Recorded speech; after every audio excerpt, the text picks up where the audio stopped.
Morning voice എന്ന പ്രതിദിന വചനധ്യാന പരമ്പരയിലേക്ക് ഏവർക്കും സ്വാഗതം. ഒന്നായി ചേർന്ന് നാം ഇന്ന് വല്ലഭനേശുവെ ആരാധിക്കാം.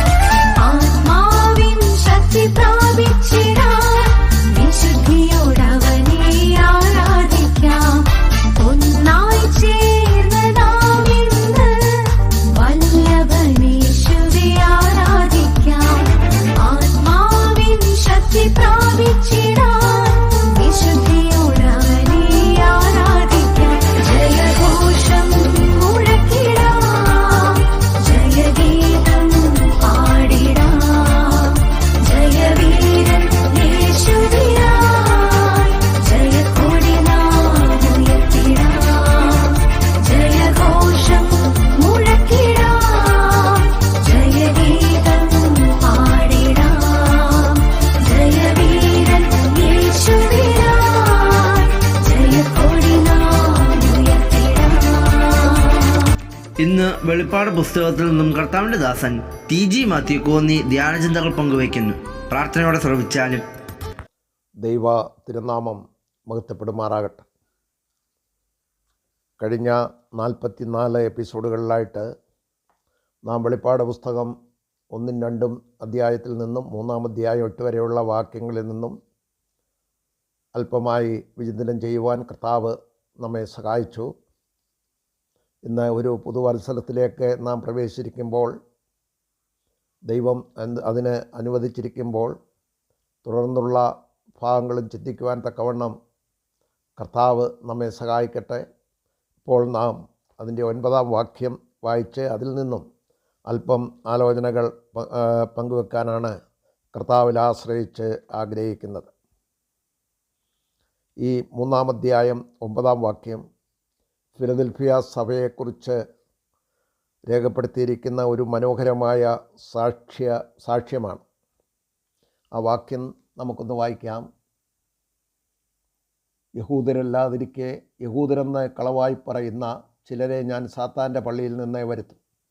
അവർ നിൻ്റെ കാൽക്കൽ വന്ന് നമസ്കരിപ്പാനും ഞാൻ നിന്നെ സ്നേഹിച്ചു എന്നറിവാനും സംഗതി വരുത്തും. ഇവിടെ ഒരു കൂട്ടരെക്കുറിച്ച് പ്രത്യേകം എടുത്തു പറഞ്ഞിരിക്കുന്നതായിട്ട് നമുക്ക് കാണുവാൻ കഴിയും.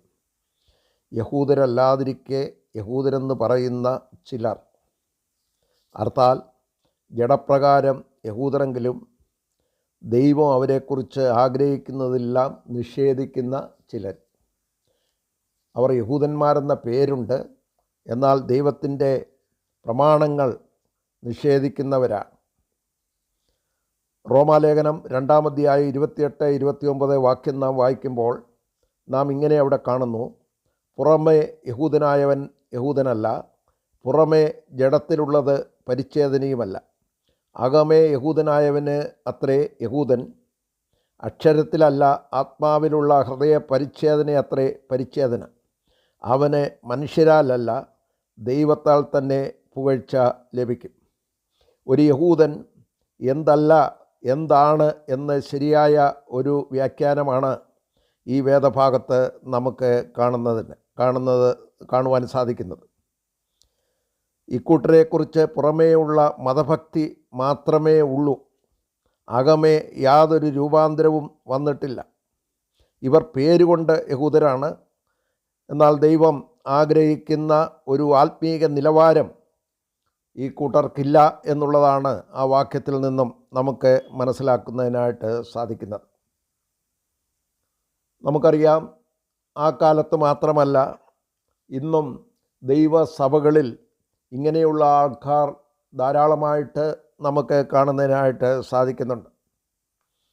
അവരുടെ പേര് വേർപാടുകാർ എന്ന പേരുണ്ട്, പക്ഷേ ദൈവവചനത്തിൽ അവർക്ക് യാതൊരു ദൈവവചനത്തിൻ്റെ പ്രമാണങ്ങളെ അവർ അനുസരിക്കുകയോ, അർത്ഥാൽ അവർക്ക് ദൈവവചന പ്രകാരം ഒരു ജീവിതം ഇല്ല എന്നുള്ളതാണ് നമുക്ക് കാണുവാൻ കഴിയുന്നത്. നമുക്കറിയാം, ഇങ്ങനെയുള്ള ആൾക്കാരെക്കുറിച്ച് സ്മുർണ സഭയിൽ അവരെക്കുറിച്ച് പറയുന്ന കാര്യങ്ങൾ നമുക്ക് ശ്രദ്ധേയമാണ്.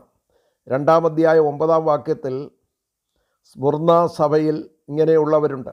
അവരുടെ ജോലി ദൈവമക്കളെ ദൂഷണം പറയുക എന്നുള്ളതാണ്. ഇന്നും നമുക്കറിയാം ഇങ്ങനെയുള്ള ആൾക്കാരുണ്ട്. ദൈവദാസന്മാരെ, ദൈവമക്കളെ ദൂഷണം പറയുവാൻ മാത്രം ഒരുങ്ങിയിരിക്കുന്ന ചിലർ, അവർക്കെതിരായിട്ട് എഴുതുന്ന ചിലർ ഇന്നും ഈ സഭകളിൽ ഉൾപ്പെട്ടവരായിട്ട് ഉണ്ട് എന്നുള്ളത് ഞാൻ പറയാതെ തന്നെ നമുക്ക് ഏവർക്കും അത് മനസ്സിലാക്കുവാൻ കഴിയുന്ന കാര്യമാണ്. ഇങ്ങനെയുള്ളവരെ സഭയ്ക്ക് ഒരിക്കലും ആ ഒരു നന്മ ഇവരിൽ കൂടെ ഉണ്ടാവുകയില്ല. അവർ തലവേദന മാത്രം, സഭയ്ക്ക് തലവേദന മാത്രം സൃഷ്ടിക്കുന്നവരാണ് എന്ന് കാണാൻ സാധിക്കും. എന്നാൽ ഇവിടെ ഒരു മനോഹരമായ സാക്ഷ്യം നമുക്ക് കാണുന്നതിനായിട്ട് സാധിക്കുന്നുണ്ട്. കർത്താവ് അവരെക്കുറിച്ച് പറയുകയാണ്, ഇങ്ങനെയുള്ളവരെ, അല്ലെങ്കിൽ സാത്താൻ്റെ പള്ളിക്കാർ എന്ന് അറിയപ്പെടുന്ന ഇങ്ങനെയുള്ളവരെ അവരെ നിൻ്റെ അടുക്കലേക്ക് വരുത്തും. അവർ നിൻ്റെ കാൽക്കൽ വന്ന് നമസ്കരിപ്പാനും ഞാൻ നിന്നെ സ്നേഹിച്ചു എന്ന് അറിയുവാനും സംഗതി വരുത്തും. ആരെയാണ് ഇവിടെ വരുത്തുന്നത്? സാത്താൻ്റെ പള്ളിക്കാർ എന്ന് പേർ പറയുന്നവരെ. ഇവിടെ വായിക്കുന്നത് നിൻ്റെ അടുക്കൽ വരുത്തും എന്ന് പറഞ്ഞാൽ സഭയിലേക്ക് അവരെ വരും. അവർ അവരുടെ വിശ്വാസവും സ്നേഹവും മനസ്സിലാക്കുവാൻ ഇടയാകും. മാത്രമല്ല, ആ സഭയിലെ വിശ്വാസികൾ ആരാധിക്കുന്ന ദൈവത്തെ അവർ നമസ്കരിക്കും എന്നുള്ളതാണ് നമുക്ക് കാണുവാൻ കഴിയുന്നത്. എത്രയോ മനോഹരമായ ഒരു സാക്ഷ്യമാണ്. അവരെ കർത്താവ് മടക്കി വരുത്തും എന്നുള്ളതാണ് ആ വാക്യത്തിൽ കൂടെ എനിക്ക് മനസ്സിലാക്കുന്നതിനായിട്ട് സാധിച്ചത്. രണ്ടാമത്തെ കാര്യം അവിടെ വായിക്കുന്നത്, അവർ ഫിലദൽഫിയ സഭയെ ദൈവം സ്നേഹിക്കുന്നു എന്നുള്ളത് അവർ മനസ്സിലാക്കും. അപ്പോൾ ഇവരിൽ നിന്നും ദൈവസ്നേഹം ഇവർ മനസ്സിലാക്കുവാൻ തക്കവണ്ണം ഇടയാകും. നമ്മൾ യോഹന്നാൻ്റെ ലേഖനം, 1-ാം ലേഖനം, അതിൻ്റെ 3-ാം അധ്യായം 1-ാം വാക്യത്തിൽ നമ്മൾ വായിക്കുന്നു, കാൺമീൻ, നാം ദൈവമക്കളെന്ന് വിളിക്കപ്പെടുവാൻ പിതാവ് എത്ര വലിയ സ്നേഹം നൽകിയിരിക്കുന്നു. അപ്പോൾ പിതാവായ ദൈവം തൻ്റെ മക്കളെ സ്നേഹിക്കുന്നത് ഇങ്ങനെയുള്ള കൂട്ടർ മനസ്സിലാക്കിയിട്ട് അവർ ദൈവസ്നേഹം എന്താണെന്നുള്ളത് അവർ തിരിച്ചറിയുവാൻ ഇടയായിത്തീരും എന്നുള്ളതാണ് ഈ ഭാഗത്തു നിന്നും നമുക്ക് കാണുവാൻ കഴിയുന്നത്. എന്നെ കേൾക്കുന്ന എൻ്റെ പ്രിയ സ്നേഹിതരെ, ഇത് ഒരു സാക്ഷ്യമാണ്, ദൈവസഭയുടെ ഒരു സാക്ഷ്യമാണ്. നമ്മെ ദൈവം ഓരോരോ സഭകളിൽ ആക്കിയിരിക്കുന്നത് ആ ദേശത്ത് സാക്ഷ്യം വഹിച്ചുകൊണ്ട് നിൽക്കുന്നതിന് വേണ്ടിയാണ്. അല്ലാതെ വിശ്വാസികൾക്ക് നേരെ ദൂഷണം പറഞ്ഞുകൊണ്ട് ദൈവസഭയ്ക്ക് പ്രയോജനമില്ലാത്തവരായിട്ട് മുന്നോട്ട് പോകുവാനല്ല ദൈവം നമ്മെ രക്ഷിച്ചത്. അപ്പോൾ ആ നിലയിൽ നാമും ഈ ഇവിടെ പറഞ്ഞിരിക്കുന്ന അതേ ആ വചനം നാമും ഏറ്റെടുത്തുകൊണ്ട് ഇങ്ങനെയുള്ളവർ ആരെങ്കിലും നമ്മളോട് ഇത് കേൾക്കുന്നുണ്ടെങ്കിൽ അവരും ദൈവസന്നിധി കടന്നു വന്ന് ദൈവസ്നേഹം എന്തെന്നുള്ളത് മനസ്സിലാക്കുവാൻ, നമ്മുടെ ചുറ്റുപാടുമുള്ളവർ കർത്താവിനെ അറിയുവാൻ, ദൈവസ്നേഹം തിരിച്ചറിയുവാൻ ഇടയാകണം. അതാണ് ഇവിടെ നമുക്ക് കാണുന്നതിനായിട്ട് സാധിക്കുന്നത്. ഞാനിവിടെ നിർത്തുവാൻ തക്കവണ്ണം ആഗ്രഹിക്കുകയാണ്. ഒരു പുതുവർഷത്തിലേക്ക് നാം പ്രവേശിച്ചിരിക്കുമ്പോൾ ഇരിക്കുകയാണ്. നമുക്കറിയാം 2025 നമ്മെ വിട്ടുപോയി. എന്തെല്ലാം ആപത്തനർത്ഥങ്ങൾ, എന്തെല്ലാം പ്രശ്നങ്ങൾ, എന്തെല്ലാം പ്രയാസങ്ങൾ നാം അനുഭവിക്കേണ്ടതായിട്ട് വന്നിട്ടുണ്ട്. എന്നാൽ അടുത്ത ഒരു വർഷം എന്തെല്ലാം സംഭവിക്കും, എങ്ങനെ ആയിരിക്കുമെന്നൊന്നും നമുക്കറിഞ്ഞുകൂടാ.